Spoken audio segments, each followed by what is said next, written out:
대법원이 최태원 SK 회장과 노소영 아트센터 나비관장의 이혼 소송에서 재산 분할 청구 부분을 파기환송했습니다. 재판부는 2심에서 거액 재산 분할 근거가 된 노태우 비자금을 뇌물로 판단했습니다. 현장에 나가 있는 취재기자 연결합니다. 이준혁 기자. 네, 대법원입니다.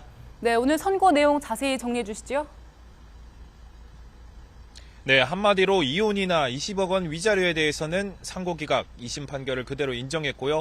최태원 SK 회장이 노소영 아트센터 나비 관장에게 1조 3,808억 원의 재산 분할을 해줘야 된다는 결정은 파기환송으로 항소심의 재판단에 받게 됐습니다. 재판부는 2심에서는 노 관장 측의 기여로 인정받았던 노태우 전 대통령의 300억 비자금에 대해서 불법의 원인으로 재산을 급여한 때는 이익 반환을 청구하지 못한다는 민법 조항을 거론했습니다. 그러면서 노 전 대통령의 비자금 지원이 있었다 하더라도 이 돈의 출처는 대통령 재직 기간의 뇌물로 보인다고 지적했는데요. 뇌물 일부로 거액을 사돈이나 자녀 부부에 지원하고 함구한 것은 선량한 풍속이나 사회 질서에 반하고 반사회성, 반윤리성, 반도덕성이 현저해서 법의 보호 영역 밖에 있다고 봤습니다. 재판부는 또 재산 분할 청구 중에 최 회장이 갖고 있던 일부 주식을 증여하면서 927억 7,600만 원어치를 처분하고 동생의 증여세 246억 원을 대납했는데 2심 재판부는 이런 이미 처분한 재산을 최 회장의 분할 대상 재산에 포함해 법리를 오해하고 필요한 심리를 다하지 않았다고 판단했습니다.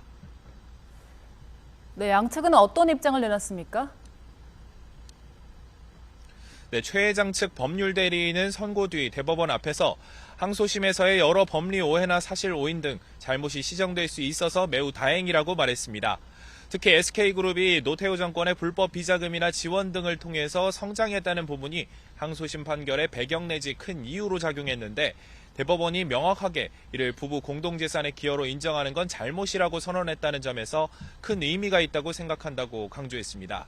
노 관장 측 입장은 아직 나오지 않았는데 취재되는 대로 소식을 전해드리겠습니다. 네, 오늘 재판에 이르기까지 그동안 8년여 정도의 시간이 흘렀는데 그간의 과정도 되짚어 주시지요. 네, 오늘 선고는 최 회장이 혼외자 존재를 알리고 2017년 7월 이혼 조정을 신청한 지 8년 3개월 만입니다. 당시 양측은 합의에 이르지 못하면서 2018년에 정식 소송에 돌입했고 2019년에는 노 관장이 재산 분할을 요구하는 맞소송을 냈습니다. 3년 뒤 1심은 최 회장이 노 관장에게 위자료 1억 원과 함께 재산 분할로 현금 665억 원을 지급하라고 판결했습니다. 그러나 지난해 2심 재판부는 양측 합계 재산을 4조 원으로 보고 그중 35%인 1조 3,808억 원을 노 관장에게 줘야 한다며 재산 분할 액수를 대폭 올렸습니다. 여기에 더해서 20억 원 위자료도 지급하라고 판결을 했습니다. 만일 최 회장이 2심 그대로 재산 분할금 1조 3,808억 원을 마련해야 한다면 재산 대부분을 차지하는 SK 주식을 팔아야 할 수도 있는 상황이었는데요.